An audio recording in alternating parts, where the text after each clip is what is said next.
During the years 2013 to 2017, it felt as if nearly every travelogue, YouTuber, or anyone that has anything to do with geopolitics was talking about North Korea. The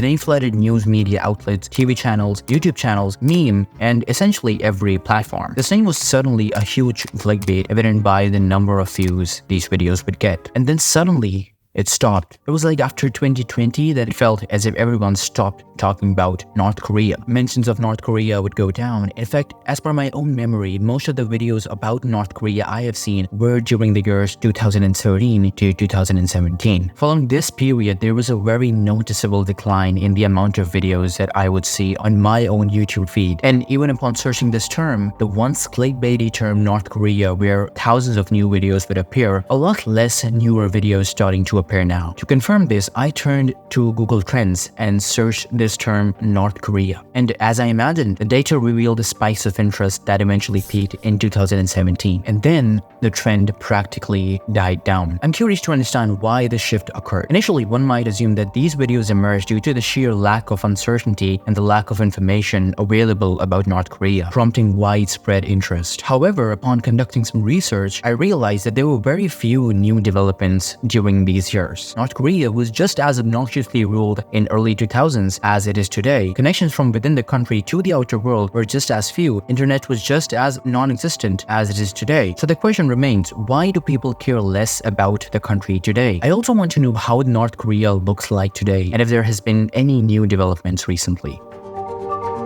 Now, before we start, I think it's crucial to know a bit about the history that led to the current situation. The tale begins with the split of North Korea and South Korea after the World War II. The Korean peninsula got divided along the 38th parallel, with the North influenced by the Soviets and the South by the Americans. This marked the beginning of two separate nations, each going on its own way. South Korea held early elections and focused on economic and technological growth. North Korea, on the other hand, had a more peculiar path. The Kim dynasty has been in charge of North Korea for years, starting with Kim Il-sung, who ruled for 46 years. His grandson Kim Jong-un has been the current leader since 2011. Under their rule, the people in North Korea face strict restrictions, limited access to outside information. In the modern era, North Korea has practically never seen the face of internet. Other than intellectual confinement, they also have a strict control over everything that happens in their daily lives, from hairstyles to music, food, and reading materials. Going against these rules can lead to severe punishment, from being detained to lifelong concentration camps to being publicly shot in the famous Pyongyang football stadium. Information from inside the country is hard to come by, but defectors who escape help us understand the Kim regime better. In 2008, this girl who escaped to South Korea said that, "In North Korea, we were told that our leader, Kim Jong-il, could read our minds, so I had to think, please don't let my family be executed because of what I'm thinking." Another defector who also owns this YouTube channel confirmed by saying, "We don't have internet, books, TV, or movies. Nothing. So we don't know we are being lied to about the rest of the world." The regime does not tolerate their citizens to oppose them, disrespect them, or even question them. They even have rules like not allowing people to take pictures of Kim statues from behind, aiming to make their citizens view the Kim leaders as almost godlike figures.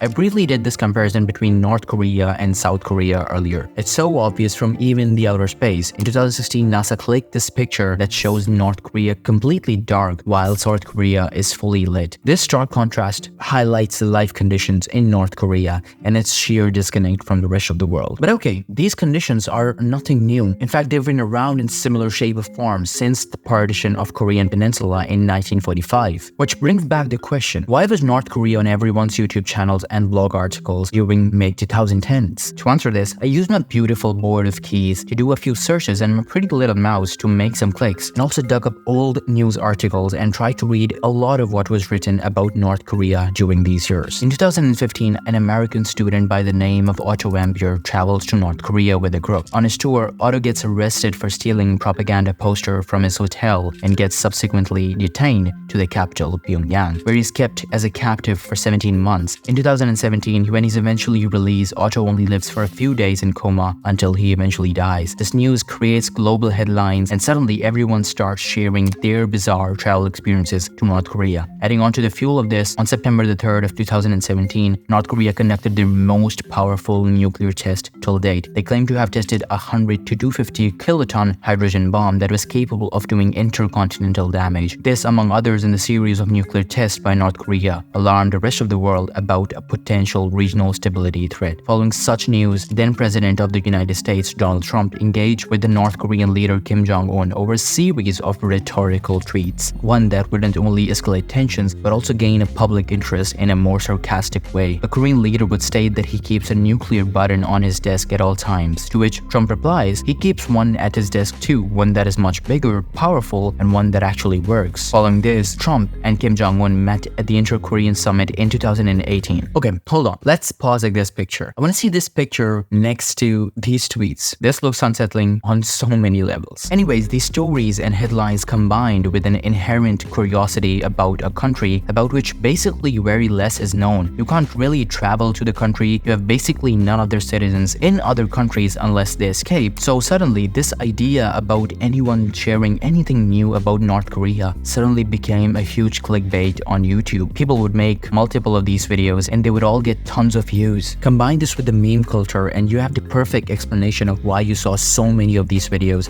during those years. But then as peace settled following the Korean summit, and as Trump stopped calling Kim Jong-un fat and short on his Twitter, there came a shift in global news. Combine this with the travel ban on American citizens for North Korea, nothing new really came out. So everything already known about North Korea became pretty much the only thing that you would see in a YouTube video, of which people started getting bored, and eventually these videos would get much less views, which is why naturally a lot of people who were making videos primarily on this topic started focusing on other stories, which explains why following 2017, very few new videos are being made every year about North Korea. And so really, how North Korea looks like today is extremely challenging to confirm, as a regime remained a tight grip on international affairs, and the lack of transparency made it difficult to assess the extent of changes and developments within the country, which in itself explains a lot about the lives of people living there.